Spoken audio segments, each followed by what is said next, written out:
कोल्हापुरी चप्पल जो आजकल काफ़ी ज़्यादा ट्रेंड में है, जिसके पास जीआई टैग भी है, उसके बाद भी प्राडा जो एक इटालियन लग्जरी फैशन हाउस है, उसने इस डिज़ाइन को अपना क्यों बताया? क्या इंडिया इसके लिए इटली की इस कंपनी के खिलाफ कार्रवाई कर सकती है? क्या है पूरा मामला और क्या जीआई टैग इंडियन प्रोडक्ट्स को प्रोटेक्ट करने के लिए काफ़ी है? इन सब पर बात करेंगे इस वीडियो में। हेलो, मैं स्वर्ण और आप देख रहे हैं स्विच। तो 25 जून को इटली के मिलान शहर में एक फैशन शो हुआ, जिसमें प्राडा ने अपने फैशन शो में एक नई चप्पल डिज़ाइन दिखाई। ये डिज़ाइन भारत की पारंपरिक कोल्हापुरी चप्पल से मिलती जुलती दिखी, जिसे भारत में जीआई टैग भी मिला हुआ है। ये तो अब आपने सभी सोशल मीडिया पर देख ही लिया होगा। इस पर लोगों ने कहा कि ये भारत की संस्कृति की नकल है और वो भी बिना इजाज़त के इसका इस्तेमाल किया जा रहा है। अब यहाँ पर जिस जीआई टैग की बात की जा रही है, उसका मतलब क्या है वो भी जान लेते हैं। तो जीआई टैग का मतलब होता है जोग्राफिकल इंडिकेशन, यानी कि कोई चीज़ जो किसी खास जगह की पहचान बन चुकी हो। जब कोई सामान जैसे कि चाय, साड़ी, चप्पल या पेंटिंग किसी खास इलाके में ही बनती है और उसकी खासियत उस जगह की वजह से होती है, तो उसे जीआई टैग दिया जाता है। जैसे कि इंडिया में 650 से ज़्यादा जीआई टैग वाले प्रोडक्ट्स हैं। दार्जिलिंग की चाय, कोल्हापुर की चप्पल या मधुबनी पेंटिंग आदि ये चीज़ें सिर्फ अपने अपने इलाके में ही बनती हैं और वहीं की खास पहचान होती है। जीआई टैग ये बताता है कि ये सामान जो है वो उसी जगह का है और उसी वजह से इसकी खास बात जो है वो बनी हुई है। तो जब किसी चीज़ को जीआई टैग मिल जाता है, तो कोई और जगह या कोई और कंपनी उस नाम या डिज़ाइन को अपने नाम से नहीं बेच सकती है।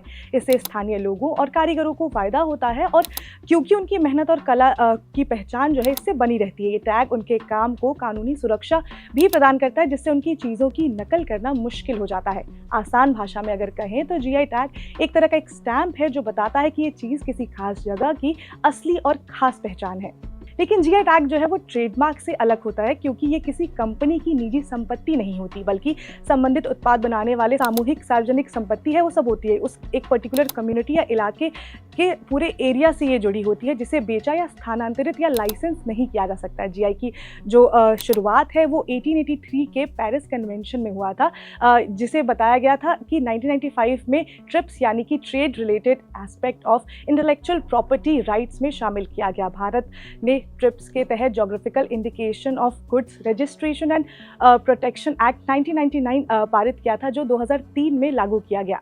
तो अब सोशल मीडिया पर लोग यही सवाल कर रहे हैं कि जब कोल्हापुरी चप्पल को जीआई टैग मिला हुआ है, तो प्राडा कैसे इसको अपना डिज़ाइन जो है वो बता सकता है।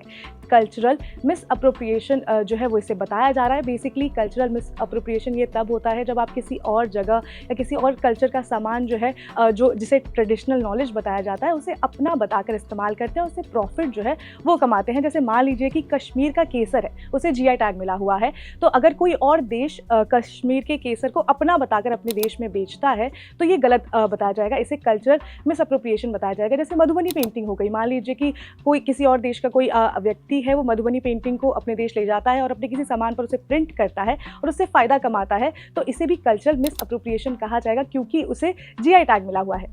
तो बेसिकली जीआई टैग का ऑब्जेक्टिव यही था कि ऐसा ना हो सके, लेकिन जीआई टैग्स की लिमिटेशन भी है, क्योंकि ये टेरिटोरियल होता है, मतलब ये देश के अंदर ही सुरक्षित होता है, मतलब इंडिया के अंदर कोई ऐसा नहीं कर सकता है। लेकिन अगर बाहर में ऐसा होता है तो उससे रिलेटेड ऐसा कोई कानून नहीं है। लेकिन अभी जो ये पूरा का पूरा मामला है वो इंडिया से बाहर का है, जो ये पूरा केस है वो इटली का है, तो इस वाले मैटर में जो है वो जीआई टैग इतना ज़्यादा जो है वो बेनिफिशियल नहीं हो पाएगा। लेकिन जब ये मामला काफ़ी ज़्यादा बड़ा हो गया, उसके बाद प्राडा ग्रुप का न्यूयॉर्क टाइम्स की एक रिपोर्ट में स्टेटमेंट आया।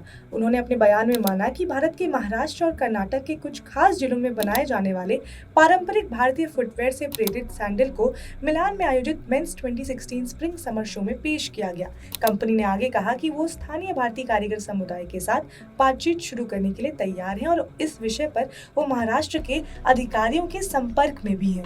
लेकिन ऐसा कोई पहली बार नहीं हुआ है जब इंडिया के साथ ऐसा हुआ हो, जब इंडिया के किसी प्रोडक्ट को ग्लोबली अपना बताया गया हो किसी और देश द्वारा। 1997 में अमेरिकी कंपनी राइसटेक को बासमती चावल की नई किस्म पर पेटेंट मिल गया था, जिसे भारत की कानूनी लड़ाई के बाद वापस लिया गया। 2000 में यूरोपीय पेटेंट कार्यालय ने नीम पर आधारित एंटी फंगल फॉर्मूले को पेटेंट भी रद्द कर दिया गया था, क्योंकि यूरोपियन कंट्री ने कहा था कि हमारा पेटेंट है। लेकिन बाद में ये लड़ाई जो थी वो काफ़ी लंबी चली, जिसमें बताया गया कि नीम का जो मेडिकल रिसर्च है वो इंडिया में काफ़ी ज़्यादा हुआ है और यहाँ पर काफ़ी ज़्यादा इस्तेमाल हो रहा है, और जो आयुर्वेदा है उसमें नीम का इस्तेमाल काफ़ी ज़्यादा और बहुत पहले टाइम से है, तो इसको दूसरे देश में पेटेंट नहीं दिया जा सकता। इस तरह के केसेस और आगे ना हो सके, इसीलिए traditional knowledge digital library TKDL बनाया गया था, जिसमें उन सभी प्रोडक्ट्स के बारे में जानकारी थी जो हमारे हैं, जो हमारे देश के हैं। इन मामलों से ये ज़रूर क्लियर हो गया कि इंडिया ट्रेडिशनल नॉलेज की जो रक्षा है वो केवल GI टैग से नहीं कर सकता है, क्योंकि GI टैग के अंदर काफ़ी ज़्यादा लिमिटेशन है जिसे देश के अंदर ही इस्तेमाल किया जा सकता है।